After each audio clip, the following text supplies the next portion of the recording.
Sino si Malcolm Conlan at ano ang issue niya kay Vice Ganda? Si Malcolm ay isang British vlogger, content creator at social media influencer na nakabase sa London, UK. Kilala siya ng mga Pilipino online dahil sa kanyang mga vlog tungkol sa kulturang Pilipino at sa kanyang paglahok sa mga usaping may kinalaman sa Pilipinas.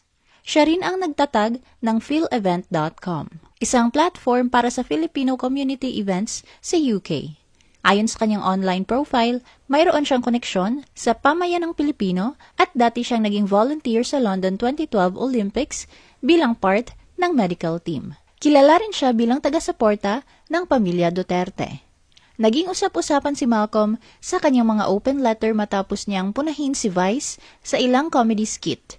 Una, binatikos niya ang jet ski holiday joke na tumutukoy sa kampanya ni Digong tungkol sa West Philippine Sea na para sa kanya ay hindi angkop at in poor taste. Kamakailan muli niyang kinondena si Vice dahil sa isang segment ng It's Showtime kung saan ginawang biro ang issue tungkol sa umano'y under attack na Senado.